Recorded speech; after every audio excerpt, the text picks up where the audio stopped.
Hello, how are you? My name is Kevin Bonamolo. I'd like to explain a little bit about why I'd like to become an American Sign Language English interpreter. I was first introduced to American Sign Language when I was 6 years old. I had a class friend whose younger brother was deaf, and his mother came in one day and sort of explained what deaf meant and how they communicate, and I was fascinated. I told my parents about it. They found a local class for me to join, and I took classes all throughout my childhood.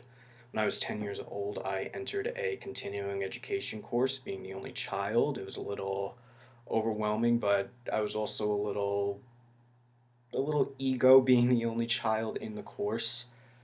Uh, After that course had completed and all the classes in my area I had already taken, I wanted to become a sign language teacher myself, and to this day I still would like to.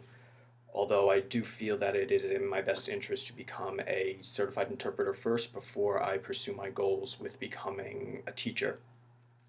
As of 2011, I got a job with the New York Foundling in their Deaf Services Department.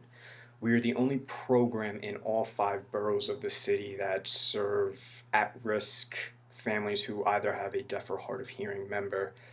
We provide referrals for counseling. We assist with benefits, whether they be food stamps or welfare or social security, the whole list of services that we provide and help with the family.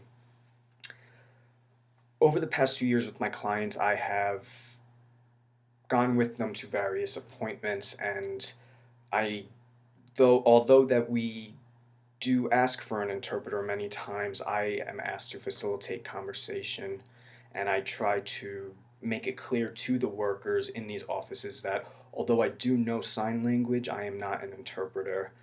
I would like to be one day, but as of yet, I am not an interpreter, and I'm really hoping that with the LaGuardia program, I can learn to communicate effectively and accurately and impartially to the events that I am interpreting.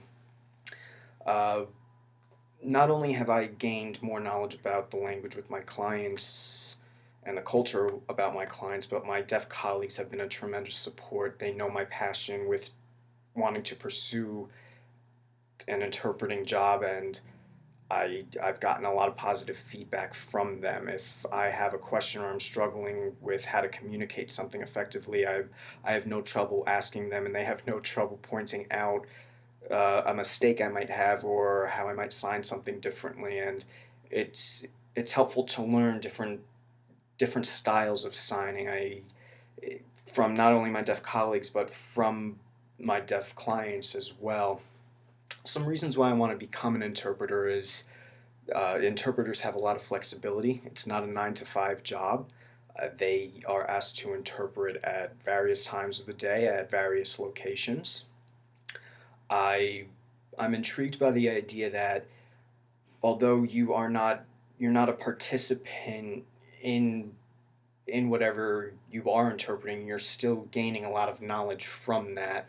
If you're interpreting for a school setting and you're in a history class, you might learn something new, and that's something that really intrigues me about the field.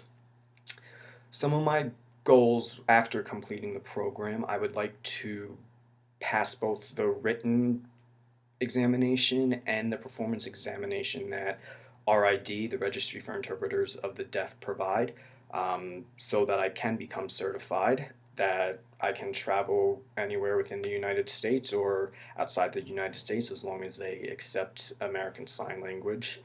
I'd really like to become certified once the program is completed, and then after a couple of years of interpreting, I would like to pursue my degree to become an American Sign Language teacher. It's always been a passion of mine, it always will be a passion of mine, and with the help of the LaGuardia program, I'm hoping that I can expand my knowledge and one day work in the field with all of you guys. Thank you very much.